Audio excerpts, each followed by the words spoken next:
Good morning, children. So let's continue our second chapter, that is Nelson Mandela. And before starting today's class, let's little bit recall what happened in the last class. We came to know that Nelson Mandela, he was feeling painful. Why? Because he couldn't thank all those great persons, prominent persons who sacrificed their life, okay, just to end the apartheid system over there. Now coming to the next para, you can see a book. The policy of apartheid created a deep and lasting wound in my country and my people. All of us will spend many years, if not generations, recovering from that profound hurt. But the decades of oppression and brutality had another unintended effect, and that was that it produced the Oliver Tambos, the Walter Sizzlers, the Chief Luthers, the Yusuf Dadders, the Bram Fishers, the Robert Sabakis of our time. Men of such extraordinary courage, wisdom, and generosity that their like may never be known again. Perhaps it requires such depths of oppression to create such heights of character. My country is rich in the minerals and gems that lie beneath its soil, but I have always known that its greatest wealth is its people, finer and truer than the purest diamonds. So, what next Nelson Mandela wants to say here, that the system which was prevalent there, that apartheid system, okay, it had hurt the people very deeply. It had pinched them to the soul, okay, that the country will never forget. And they have spent many years and many generations even, but still it's very difficult to recover from that profound, very deep hurt, okay, which they got during the apartheid system which was prevalent there. So really they couldn't forget those days when they were treated very badly and harshly by the whites. But the decades, see here it's written, but the decades of oppression and brutality had another unintended effect. So what was the another effect of this apartheid system? Due to the decades, due to the years and years of oppression, means as I told you, it is just the torture, you can say, in one way, to exploit someone, okay. Because of that exploitation and that brutality, that harshness, what happened, it produced many great persons in the country, and few names are referred over there here, and even you can see the pictures over there of those great, the extraordinary and the prominent person, okay, who struggle against apartheid. You can see the names mentioned over there and you can refer them. So what happens, their courage, their wisdom and their generosity, their simplicity, their life, it could never be forgotten in the history.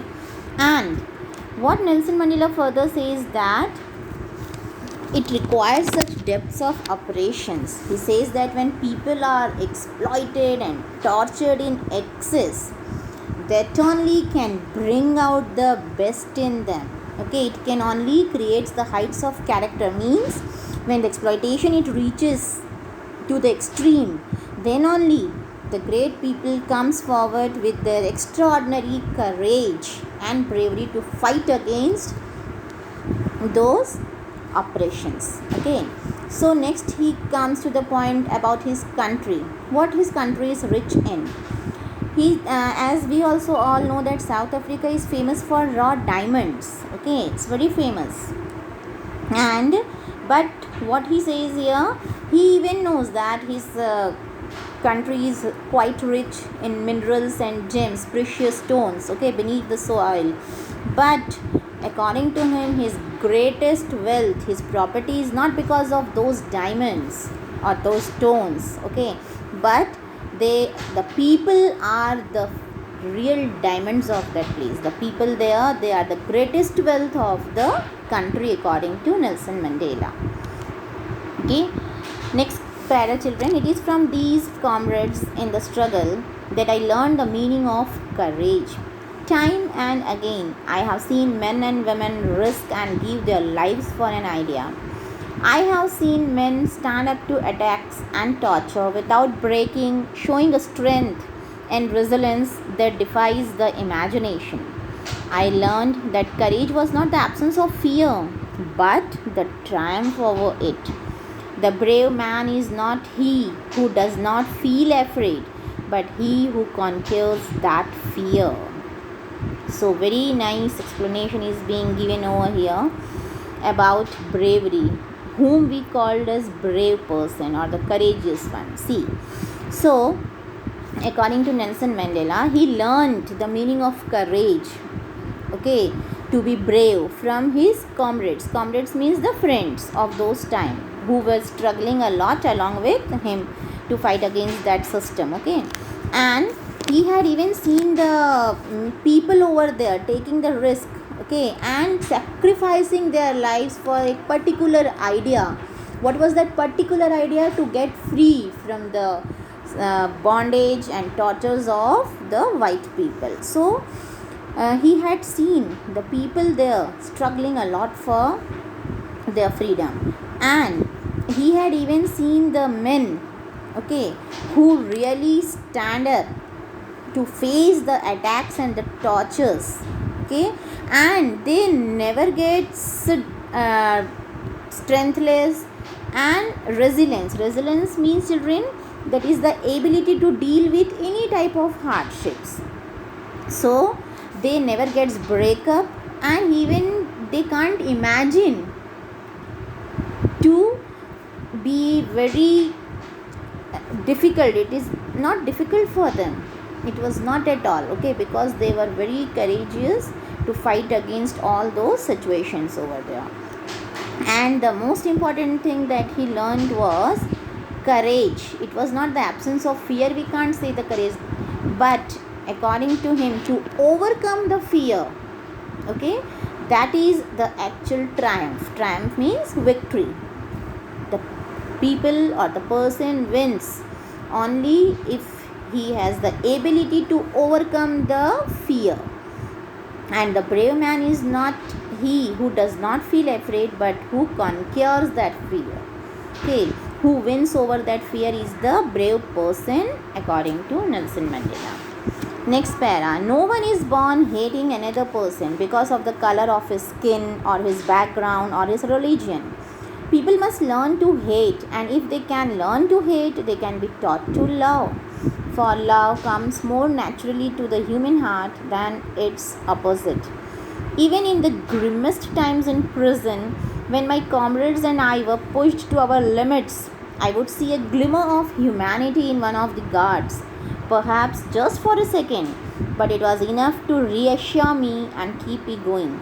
Man's goodness is a flame that can be hidden but never extinguished. So very beautiful lines are being written over here, again by Nelson Mandela in his autobiography. What he wants to say, this is very natural, children. We also know that from the birth, okay, we don't take birth having all such qualities of hatred or love and everything inside us, isn't it? Or the person, he or she never starts hating another person from the birth itself on the basis of either the skin color or the background or religion, okay, there is no matter regarding this. But people, they learn to hate, okay, they start learning after they just come in contact with other people, and that way they start learning what is hatred. And if they can learn hatred, Nelson Mandela says that they can also be taught to learn another quality, that is love. It is not difficult for the people to teach them what is love, okay, and it comes naturally to the human heart. As the hatred arises naturally within a person, the same way love can also take place inside a person's heart.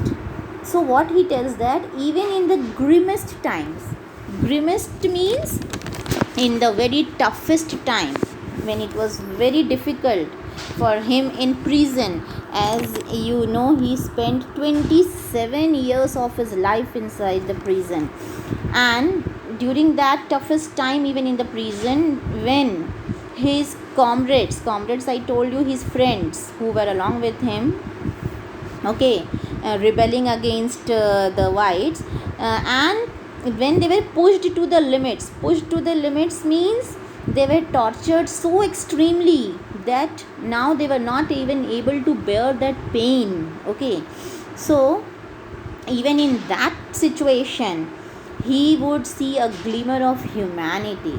He could see a shine of humanity in one of the guards who were there in the prison to keep an eye on them. Just for a second, he could realize that, yeah, there is still humanity exists in this world. But it was enough to reassure me. Though it was only for a second, okay, he could see one of the guards' face over there who was little bit good towards them. Okay, so it was enough for him to reassure himself that he should not give up. Still humanity exists in the world, and he must be able to love the people instead of simply getting hatred towards them. So man's goodness is a flame that can be hidden but never extinguished. So it is just like a flame, okay, which can be kept burning instead of getting it extinguished. Okay, so that humanity must always exist within us, so that we can see goodness in others. Even if we have the quality of that love inside us, the same we will see or find in others. So Nelson Mandela taught us many good things, the morals of the life, which we should really understand here, children, in these paragraphs. That we should first of all learn to overcome the fear inside us. Okay, and he wants to tell us, to motivate us, he inspires us that we, every one of us, have the ability to fight against any of the hardships. Okay, only we should overcome the fear, and we should always be consistent towards our aim. So let me stop here. Next we will continue in the next class.